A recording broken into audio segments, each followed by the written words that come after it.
Hello, Lakers Nation. This is Trevor Lane, senior writer for LakersNation.com, and this is the Lakers Nation news feed. Today, we're going to be talking about the Lakers coaching search and a recent development that could make it a little bit more difficult to get the candidate that the Lakers want. Before we do, a quick shout out to our sponsor, betonline.ag. Head on over to clnsmedia.com/LeBron and then use the promo code CLNS50 to get 50% bonus on your first deposit. Guys, make sure you go check it out. Get in on all the betting action. betonline.ag. All right, so the Phoenix Suns decided to fire head coach Igor Kokoskov. They decided to finally part ways with him after just one season. His spot had been rumored to be in flux for quite a while. There had been some rumblings that maybe they would go a different direction, but it seemed like when the season ended that he was actually in a pretty good position, that he could probably stick around with the Suns. After all, he was known as a guy who had some pretty nice offensive sets, but had a tough roster to deal with. The Suns were not put together very well and really didn't have a true point guard, so that makes it really tough on a coach.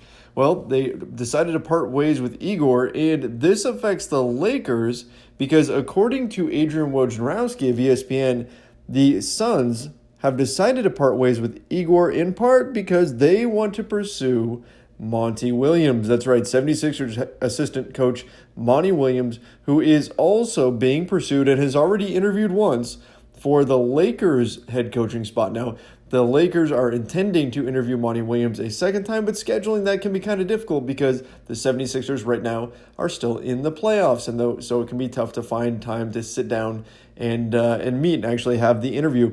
So the Lakers are supposed to interview Monty Williams again. They're supposed to interview Ty Lue again. They could look at some other outside sources as well.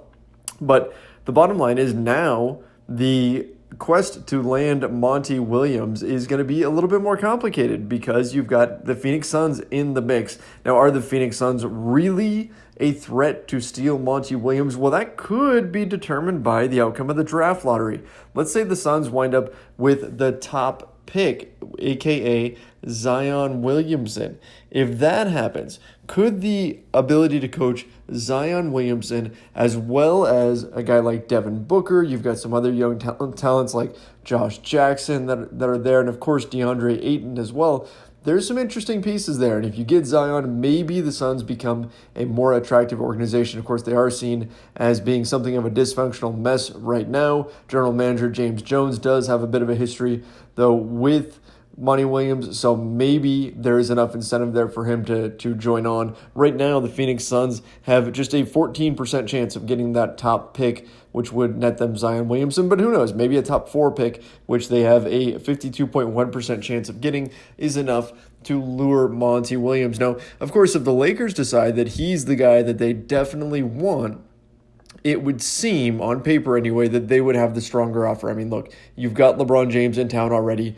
The most difficult thing to do in the NBA is to land one superstar. And usually if you land one, it's a lot easier to land a second one. Not saying it's easy, it's just easier to land a second one because you have that lure there already.